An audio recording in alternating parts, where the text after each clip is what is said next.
Hello friends, myself Kashif Raza, आपका बाय बुकवाल पर वेलकम। आज का जो हमारा टॉपिक है adaptation of bryophytes on lands, यानी जो ब्रायोफाइट्स हैं वो एक्वेटिक से लैंड पर किस तरह उन्होंने सर्वाइव किया, सक्सेसफुल उन्होंने लैंड किया। तो वो हमारे पास कौन से ऐसे इन्वायरमेंटल फैक्टर्स है जिसको उन्होंने अडॉप्ट किया है, तो आज हम इनको कवर करेंगे। जो कि प्रीवियस लेक्चर्स में हमने ब्रायोफाइट्स के इंट्रोडक्शन में कंप्लीट उसके बेसिक कंसेप्ट्स को कवर किया था, और हमने उसके मजीद प्रीवियस लेक्चर में हमने देखा था कि जो ब्रायोफाइट्स है उनके एंसेस्टर कौन से होते हैं, उसकी मेजर जो मेन हाइपोथेसिस थी उनको भी कवर किया था विद एविडेंस के साथ कि कौन सी रिजेक्ट हुई और कौन सी एक्सेप्ट हो गई थी। तो आज हम देखेंगे इसकी अडाप्टेशंस को, जो कि इसके एनवायरमेंटल फैक्टर थे वही उसकी अडाप्टेशंस बनी है। तो फर्स्ट वन हम एक अपना कंसेप्ट कवर कर लें कि अगर हम एवोल्यूशन की बात करें, फर्स्ट वन हमारे पास आती है एलजी। जो एलजी की एडवांस एलजी होगी, स्पीशीज होगी, वो मैच करेगी, उसकी कैरेक्टरिस्टिक्स जो होंगी वो मैच करेंगी ब्रायोफाइट से। जब हम ब्रायोफाइट्स की बात करेंगे, यानी जो इसकी एडवांस होंगे ब्रायोफाइट, यानी मोस्ट जो होंगे वो मैच करेंगे ट्रीडियोफाइट से। ट्रीडियोफाइट्स की जो एडवांस होंगे उसकी कैरेक्टरिस्टिक्स जो होंगी वो मैच करेंगी जिम्नोस्पर्म से, और जो जिम्नोस्पर्म की एडवांस है जिसको हम नेटम कहते हैं, वो उसकी जो कैरेक्टरिस्टिक्स है वो मैच करेंगे एंजियोस्पर्म से। जो कि नेटम होता है उसमें फ्रूट की फॉर्मेशन भी स्टार्ट हो चुकी होती है, चूंकि एडवांस स्पीशी है। तो अगर हम एलजी की बात करें, जो एडवांस एलजी है, तो उसमें भी आपको कुछ स्पीशी नजर आएंगी जो आपको शेडी और मॉइस्चराइज एरिया पर नजर आएंगी। तो हम इसके अडाप्टेशन को कवर करते हैं। फर्स्ट वन है कम्पैक्ट मल्टी सेलुलर बॉडी, जो कि ये एक्वेटिक से लैंड पर आए हैं। तो लैंड पर आपको पता है कि वहां पर वाटर कभी प्रेजेंट होगा कभी नहीं होगा, तो इन्होंने अपनी बॉडी को कम्पैक्ट मल्टी सेलुलर बनाया। Multi cellular means, compact means इन्होंने अपना जो सेल का सरफेस एरिया था उसको रिड्यूस किया, कम्पैक्ट किया। और मल्टी सेलुलर मीन्स इन्होंने लार्ज नंबर ऑफ सेल्स को प्रोड्यूस किया।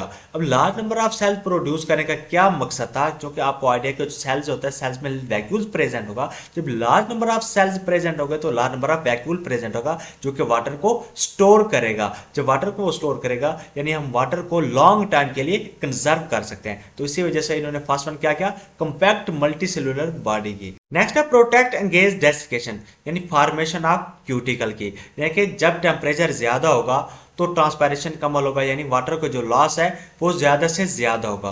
तो उससे बचने के लिए, जो कि ब्रायोफाइट्स है उसके लिए वाटर तो सेविंग लाइफ है, तो उसके लिए ये वैक्सी सब्सटेंस की एक क्यूटिकल लेयर की फॉर्मेशन करेगा, जो कि एज ए बैरियर के तौर पर वर्क करता है और वाटर के लॉस को कम से कम करेगा। The fiery surface in some species of liverworts is coated with a waxy substance like cutin, which is waterproof and thus reduces the rate of water loss from the desiccation, यानी water के loss को कम से कम करेगा। तो next point है formation of air pores, यानी देखें आप ये ना कहिएगा कि फॉर्मेशन ऑफ स्टोमेटा, क्योंकि स्टोमेटा का जो स्ट्रक्चर होता है वो काफ़ी ज़्यादा डिवेल्प्ड होता है, गॉड सेल्स की तरह होता है, वो वेल डिवेल्प्ड होता है। But in the case of bryophytes में वेल डिवेल्प्ड नहीं कह सकते जिस तरह स्टोमेटा होता है, तो हम यहाँ पर वर्ड जो यूज़ करेंगे वो एयर पोर्स का करेंगे।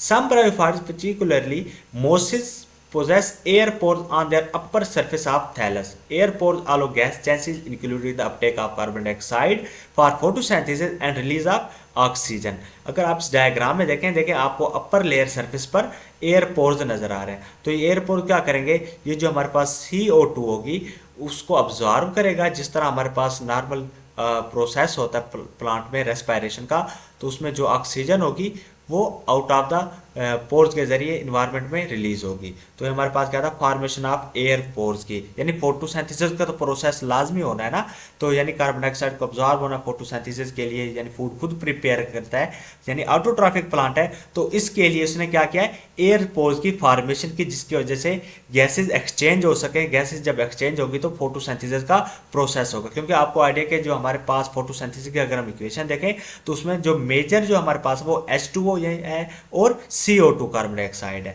तो H2 है वो अब्जॉर्ब करेगा, और जो कार्बन डाइऑक्साइड होगी वो एयर पोर्स के through environment to cells move करेगी। नेक्स्ट है gamete protection. Gamete protection means जो हमारे पास लाइफ साइकिल था ब्रायोफाइट्स, उसमें दो मेन फेज थे, एक हमारे पास गेमेटोफाइट था, एक स्पोरोफाइट था। अगर हम गेमेटोफाइट पे थोड़ा सा नोट करें तो हमारे पास क्या था, गमीट्स प्रोड्यूस होते थे। तो गमीट्स जो प्रोड्यूस होते थे, जो अगर हम एंथ्रीजॉइड्स की बात करें जो कि मेल स्पर्म सेल था, जो एंथ्रीजॉइड्स कहाँ पे प्रोड्यूस होते थे, एंथ्रीडिया में। एंथ्रीडिया क्या था, स्टीरियल सेल्स मल्टीसेलुलर के स्ट्रक्चर था। अगर हम एग की बात करें तो एग कहाँ पे प्रोड्यूस हो रहा था, आर्चिगोनियम। आर्चिगोनियम क्या था, मल्टी सेलुलर कुछ स्टीराइल सेल्स के बने हुए थे। अगर हम इन डायग्राम्स में देखें तो देखें ये आपको एग नजर आ रहा है, और ये प्रोटेक्टेड है डिफरेंट आपको सेल से नजर आ रहा है। सेम एज इट अगर हम एंथ्रेडिया की बात करें तो इसमें आपको ये स्पोर्स यहाँ पे नजर होंगे, ये आपको जैकेट नजर आ रही है एंड्रोसाइड यानी स्टेराइल सेल्स की बनी जो कि प्रोटेक्ट करते हैं। तो इनमें के जो गमीट्स थे वो प्रोटेक्ट थे ताकि जो ट्रस्टेड इन्वायरमेंट में जा रहे हैं, लैंड अडॉप्ट कर रहे हैं, तो डिफरेंट फैक्टर्स थे उसको जो इफेक्ट कर सकते थे गमीट को, जिसकी वजह से जो उनकी रिप्रोडक्शन थी वो शायद इम्पॉसिबल हो जाती, जिसकी वजह से इन्होंने अपनी गमीट को फर्स्ट में प्रोटेक्शन किया ताकि खुद का जो सर्वाइवल है वो खुद को नेक्स्ट जनरेशन के लिए ईजी रख सके, खुद को इन्वायरमेंट में अडॉप्ट कर सके, अपनी ऑफस्प्रिंग्स को ज़्यादा से ज़्यादा इन्वायरमेंट में प्रोड्यूस कर सकें। तो अब हम इसकी थ्योरी को रीड करते हैं। Bryophytes produce specialized structure called gametangia यानी archegonia and antheridia to protect their gametes and promote fertilization in the moist environment. Archegonia में एग होता है और एंथ्रेडिया में हमारे पास एंथ्रीजॉइड्स होते हैं। नेक्स्ट है टॉलरेंस ऑफ डेसिकेशन, यानी जो हमारे पास जो ब्रायोफाइट्स होता है वो जो हमारे पास डेसिकेशन होता है, खुश्क होता है, अगर वाटर प्रेजेंट ना हो तो उसको भी ये टॉलरेट कर लेता है। फॉर एग्जाम्पल हमारे पास ब्रायोफाइट्स होता है, ब्रायोफाइट्स है, अगर हमारे पास वहाँ पे थोड़ा सा टेम्परेचर हार्श हो गया है तो वो क्या होगा, वहाँ पे वाटर प्रेजेंट नहीं है तो जो ब्रायोफाइट्स है वो क्या हो जाएगा, डोरमेंट स्टेट में चला जाएगा, ड्राई आउट हो जाएगा। जैसे ही रेनी सीजन आएगी वाटर वहाँ पे प्रेजेंट होगा, कामुलेट होगा, उसको वाटर यानी मोइस्ट या मॉइस्चराइज एरिया प्रेजेंट वहाँ पे उसको अवेलेबल होगा, तो तब वो क्या होने लग जाएगा, रिहाइड्रेट यानी अपनी जो एक्टिविटी है मेटाबॉलिक उसको रिज्यूम करेगा, फिर वो अगेन ग्रीन हो जाएगा। तो इसकी क्या एक एबिलिटी है टॉलरेंस टू डेसिकेशन की, कि अगर फॉर एग्जांपल खुदा ना खास्ता वहाँ पे ब्रायोफाइट्स को वहाँ पे वाटर नहीं भी मिलता तो खुद को डिहाइड्रेट कर लेता, डोरमेंट स्टेट में चला जाएगा। जब वाटर रेनी सीजन आएगा या किसी और डिफरेंट सोर्सेज से उसको मॉइस्चराइज अवेलेबल होगा तो वो खुद को मजीद अगेन ग्रीन करके अपनी जो एक्टिविटी उसको रिज्यूम कर सकता है। तो मेन सबसे बड़ा एक इसका ये भी अडॉप्टेशन थी। Bryophytes can tolerate dehydration and can go through the periods of drying out entering the dormant state. When जब water become available again, they can rehydrate and resume metabolic activity. Next है vascular tissue. Vascular tissue क्या होता है? Bryophytes lack true vascular tissue such xylem and phloem but have specialized conducting cells for water and nutrients. अब सोचें जो हमारे पास vascular tissues होते हैं वो हमारे पास xylem and phloem होता है, जो कि ब्रायोफाइट्स है ये नॉन वैस्कुलर है यानी इसमें xylem and phloem अब्सेंट होता है। अब इसमें जो कंडक्टिंग सेल्स होते हैं वो कौन से होते हैं, वो होते हैं पैरेनकाइमेटस सेल्स, जो कि इसमें जो वाटर एंड मिनरल जो होते हैं वो जो सेल टू सेल मूवमेंट करते हैं वो बाई डिफ्यूजन के जरिए मूवमेंट करते हैं। ये नोट कर लीजिएगा, पैरेनकाइमेटस सेल्स प्रेजेंट होते हैं और जो सेल टू सेल जो हमारे पास मिनरल या वाटर होता है वो बाय डिफ्यूजन मूवमेंट करता है। अब देखें इसके पास रूट्स तो है नहीं, अब इसके पास राइजाइड्स हैं। राइजाइड्स क्या है, रूट लाइक स्ट्रक्चर होता है जो कि उसके सबस्ट्रेटम के साथ उसको अटैच रखता है। अब इतना वाटर या उसके अंदर मिनरल्स वगैरह इतनी अब्जॉर्ब वो नहीं कर सकेगा जितना कि हमारे पास आगे प्लांट्स हैं। देखिए आपको जितने भी प्लांट्स नजर आते हैं ना आजकल के, तो उनकी जो रूट्स होते हैं वो काफ़ी ज़्यादा डीप होते हैं ताकि वो ज़्यादा से ज़्यादा वहाँ पे वाटर या मिनरल्स वगैरह को अब्जॉर्ब कर सके, अपनी हाइट को इंक्रीज कर सकें। फिर आप ये भी देख लीजिएगा कुछ आपको जो हर्ब्स होती हैं तो आप उनको अगर आप खींचें तो उसकी रूट्स आपको बिल्कुल संभाल से नजर आती है। क्यों, वो अपने अकॉर्डिंग जो मिनरल या न्यूट्रिएंट्स होते हैं उसको अब्जॉर्ब कर रहे होते हैं एक लिमिटेड वे में। जब वो लिमिटेड में करेंगे, अब्जॉर्ब करेंगे, तो उसकी जो हाइट होगी वो भी एक लिमिटेड वे में होगी। अब बात समझे ब्रायोफाइट्स। ब्रायोफाइट्स क्या है, हर्ब्स है, तो अब इसकी रूट्स भी प्रेजेंट नहीं है, राइजाइड्स प्रेजेंट। अब जो राइजाइड्स हैं वो एक लिमिटेड वे में अब्जॉर्प्शन करेगी। जब लिमिटेड वे में अब्जॉर्प्शन करेगी तो उनकी जो हाइट होगी वो क्या हो रह जाएगी, बहुत समाल होगी। जब हाइट समाल होगी तो उनका जो सरफेस एरिया वो भी डिक्रीज होगा, रिड्यूस होगा काफ़ी ज़्यादा कम। जब सरफेस एरिया डिक्रीज होगा तो एक तो वो वाटर कंजर्व इजीली कर सकते हैं, दूसरा जब उनकी हाइट कम होगी तो जो वाटर एंड मिनरल्स होंगे वो बिल्कुल एफिशिएंट वे में, बिल्कुल एक्यूरेट, इजीली ट्रांसपोर्ट कर सकते हैं। क्योंकि हाइट कम है तो इजीली राइजाइड जो भी अब्जॉर्ब करेंगे तो वो इजीली ट्रांसपोर्ट कर सकते हैं, डिफ्यूजन कर सकते हैं सेल टू सेल प्लांट की बॉडी में। This adaptation limits their size and height but allows for the efficient nutrient transport in a small structure. अगर कोई आपसे वैसे पूछ भी लेता है कि ब्रायोफाइट्स जो है ये ज़्यादा हाइट के प्लांट्स क्यों नहीं हो सके, तो आप कह सकते हैं कि जो ये लिमिट्स वे में वाटर एंड अब्जॉर्प्शन को अब्जॉर्ब करते हैं प्लांट की बॉडी के लिए। नेक्स्ट है राइजाइड्स। राइजाइड्स क्या होता है, मैंने आपको अभी बताया, रूट लाइक स्ट्रक्चर होता है जो कि अब्जॉर्प्शन में हेल्प आउट करता है। Bryophytes develop special hair like structures called rhizoids that anchor them to the substrate and help in the absorption of water and nutrient. जब ये स्पेसिफिक में लिमिट में करेगा तो प्लांट की बॉडी जो साइज होगा, हाइट होगा, वो भी इफेक्ट होगी। अगर हम बात करें इसमें देखें आपको ये लीफी लाइक बॉडी सेल्स नजर आ रहे हैं, तो लीफ लाइक बॉडी है इसकी, थैलस लाइक है, तो इसमें आपको ये राइजॉइड्स नजर आ रहे हैं। ये जो राइजॉइड्स होते हैं ये सोल के साथ एंकर करते हैं और ये अब्जॉर्प्शन के लिए हेल्प आउट करते हैं। तो नेक्स्ट है प्रोटेक्शन ऑफ रिप्रोडक्टिव सेल्स। अब ये काफी ज्यादा इंपॉर्टेंट है। अब इसकी हम पहले फर्स्ट वन इसकी थ्योरी को रीड करते हैं। The sex organ in the bryophytes are multicellular and jacket of the sterile cell around the sperms and egg is an adaptation to land on the plants। अगर हम इस diagram में देखें तो इसमें देखें आपको ये सेल्स नजर आ रहा है काफी ज्यादा, जो हमने प्रीवियस में पॉइंट प्रोटेक्शन ऑफ गिमिड्स में देखे तो सेम एज इट इसका भी वही कंसेप्ट है। तो इसमें देखें आपको मल्टीसेलुलर जैकेट सेल नजर आ रहा है जो कि स्टीराइल है। तो ये क्या करते हैं, जो हमारे पास रिप्रोडक्टिव सेल्स है या एग है या एंथ्रोजॉइड्स उसको प्रोटेक्ट करते हैं। It protect the sex cells against the drying effect of the air से। नेक्स्ट अडॉप्टेशन है हेटेरोगैमी। हेटेरो मींस क्या होता है डिफरेंट, गैमी मींस क्या होता है गिमेट्स, यानी जो इसके गिमेट्स थे वो डिफरेंट थे। अगर इसके गिमेट्स डिफरेंट हो मार्फोलॉजिकली स्ट्रक्चर के तौर पर तो हम इसको क्या कहते हैं, ओ गैमस टाइप की। अगर हम अपने प्रीवियस कंसेप्ट को थोड़ा रिवाइव करें तो उसमें क्या था, हमारे पास जो मेल स्पर्म था वो क्या था, एक स्मॉल साइज था और उसमें फ्लैजेला प्रेजेंट था, मोटाइल थे। अगर हम फीमेल एग की बात करें तो उसमें क्या था, लार्ज साइज था और वो नॉन मोटाइल था। तो एज ए क्या था, दोनों डिफरेंट है मार्फोलॉजिकली भी और स्ट्रक्चरली तौर पर भी। तो हम ये कह सकते हैं ये क्या है, हेटेरोगैमी, दोनों गिमेट्स डिफरेंट है। इन दी केस ऑफ अगर हम एलजी में बात करें तो वहां पे आइसोगैमी था, दोनों गिमेट्स सेम होते थे। बट आप सोच रहे होंगे कि नहीं हमने वहां पर ओगैमस भी पढ़ा है। जहां पर आपने ओगैमस पढ़ा होगा, वेट्रैकोस्पर्मम या इस तरह की जितनी भी स्पीशीज होंगी वो एडवांस एलजी होगी। मैंने आपको पहले ही बताया कि जब एडवांस एलजी की या किसी भी एडवांस स्पीशीज को पढ़ेंगे तो उसकी कैरेक्टरिस्टिक्स नेक्स्ट से मैच आउट होगी। वो जो आपने ओगैमस पढ़ी होगी तो वो एडवांस एलजी है जिसकी कैरेक्टरिस्टिक्स है वो ब्रायोफाइट से वो मिलती जुलती है। लेकिन मेन जो उसकी है, मेन है हमारे पास वो क्या है, isogamy. Iso mean same, गैमी means गिमेट्स।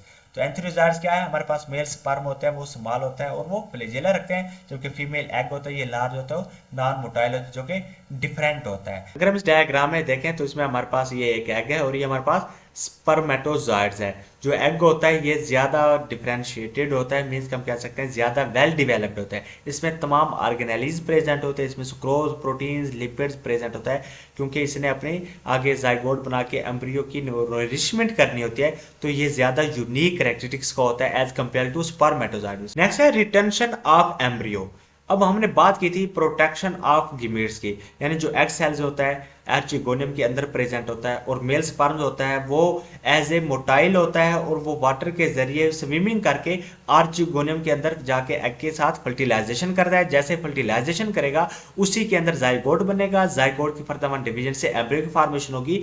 ये सब कुछ आर्चिगोनियम के अंदर ही होगा, फिर वहीं से ही आगे स्पोरोफाइट बनेगा। तो अब स्पोरोफाइट बनेगा तो स्पोरोफाइट से स्पोर्स डिस्पर्स होंगे एनवायरमेंट में, जब इन्वायरमेंट में स्पोर डिस्पर्स होंगे फर्दर वन वहां से जर्मिनेट होगा, प्रोटीनियम बनेगा, प्रोटीनियम से गेमेटोफाइट बनेगा। तो इस तरह ये लाइफ साइकिल चलता है। तो मेन देखें रिटेंशन ऑफ एम्ब्रियो में क्या होगा, एम्ब्रियो जो है वो एज ए इंटरनल फर्टिलाइजेशन के रिजल्ट में बन रहा है। तो अब हम इसकी थोड़ी सी थ्योरी को देखते हैं। The fertilisation egg is retained within the archegonium.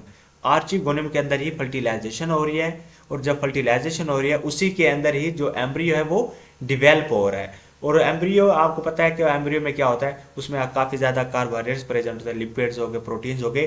तो वो जो कि यंग एम्ब्रियो होता है उसकी नरिशमेंट भी करता है और उसकी प्रोटेक्शन भी होती है। प्रोटेक्शन किस तरह होता है, क्योंकि वो आर्चिगोनियम के अंदर ही प्रेजेंट होता है। अगर मैं कहूँ कि आर्चिगोनियम के अंदर ना वो बाहर प्रेजेंट हो तो डिफरेंट फैक्टर्स हो सकते हैं जो उसको डैमेज कर सकते हैं एम्ब्रियो को। But in the case of bryophytes में जो फर्टिलाइजेशन होती है वो इंटरनल होती है और जो हमारे पास एम्ब्रियो की फॉर्मेशन होती है वो आर्चिगोनियम के अंदर होती है। अगर हम इस डायग्राम में देखें तो इसमें देखें आपको ये एग नजर आ रहा है और इसके अंदर आपको ये स्पर्म मूवमेंट करते हुए नजर आ रहे हैं। नेक्स्ट डायग्राम इसमें देखें तो आपको ये एम्ब्रियो जो बनता हुआ नजर आ रहा है, यानी जाइगोट बना, जाइगोट के बाद ये एम्ब्रियो की फॉर्मेशन हुई। तो नेक्स्ट इसमें देखें तो इसमें आप स्पोरोफाइट, ये देखें ना, ये इसमें स्पोरोफाइट की फॉर्मेशन हो रही है। देखिए ये आपको आर्चिगोनियम की डायग्राम है, जरा फोकस करिए। आर्चिगोनियम है, इसी के अंदर स्पर्म मूव करते हुए एग के साथ फर्टिलाइजेशन की। नेक्स्ट आपको जाइगोट बनने के बाद फर्दर डिवीजन से आपको एम्ब्रियो की फॉर्मेशन नजर आ रही है आर्चिगोनियम के अंदर ही। फिर स्पोरोफाइट, स्पोरोफाइट से फर्दर वन हमारे पास क्या होगा, स्पोर्स प्रोड्यूस होंगे जो कि एनवायरमेंट डिस्पर्स होंगे। फिर ये जो स्पोर्स होंगे ये क्या करेंगे, आगे प्रोटोनीमा टू गेमेटोफाइट जनरेशन की फॉर्मेशन करेंगे। तो ये क्या था, रिटेंशन ऑफ एम्ब्रियो, यानी एम्ब्रियो जो है वो आर्चिगोनियम के अंदर ही प्रोड्यूस होता है, वहां पे सेफ रहता है, प्रोटेक्ट रहता है, वहीं पर ही उसकी टोटल जो नोरिशमेंट होती है वहां पर होती है। नेक्स्ट है alternation of generation. Alternation of generation क्या होता है, हमारे पास दो मेन फेज होते हैं, स्पोरोफाइट, गेमेटोफाइट। जो स्पोरोफाइट होता है उसमें स्पोर्स की फॉर्मेशन होती है जो कि डिप्लॉइड होता है, जो गेमेटोफाइट होता है उसमें गेमेट्स की प्रोडक्शन होती है और उसमें क्या होता है, हैप्लॉइड होता है। अब स्पोर्स की बात करें तो स्पोरोफाइट जो होते हैं वो लार्ज अमाउंट में स्पोर्स प्रोड्यूस होते हैं जो कि सिंगल एन होते हैं, हैप्लॉइड होते हैं। जब वो लार्ज अमाउंट में प्रोड्यूस होंगे, डिस्पर्स होंगे इन्वायरमेंट में, तो वो जब अनफेवरेबल कंडीशन होगा तो वो वहाँ पे डोरमेंट रहेंगे, यानी वहाँ पर ग्रो नहीं करेंगे। जब फेवरेबल कंडीशन होगी तब वो ग्रो करेंगे, ग्रो करने के बाद वो प्रोटोनीमा बनाएंगे, प्राइमरी प्रोटोनीमा। उसके बाद फिर वो जो गेमेटोफाइट बनाएंगे, गेमेटोफाइट जो होगा वहाँ पर फिर मेल और फीमेल ऑर्गन प्रोड्यूस होंगे, एंथ्रीडिया या आर्चिगोनियम गेमेटोफाइट पर ही। फिर वहाँ से उनकी फर्टिलाइजेशन होगी जो वाटर के थ्रू, फिर उसकी फर्टिलाइजेशन के बाद आर्चिगोनियम के अंदर हमारे पास जाइगोट बनेगा, फिर एम्ब्रियो फॉर्मेशन होगी, वहीं से स्पोरोफाइट बनेगा आर्चिगोनियम के अंदर से ही, फिर वहीं से स्पोर्स की फॉर्मेशन होगी। इस तरह ये प्रोसेस चलता रहेगा। अब इसमें क्या होता है, अल्टरनेशन जनरेशन में क्या है कि स्पोर जो होंगे वो लार्ज अमाउंट में डिस्पर्स होंगे एनवायरमेंट में,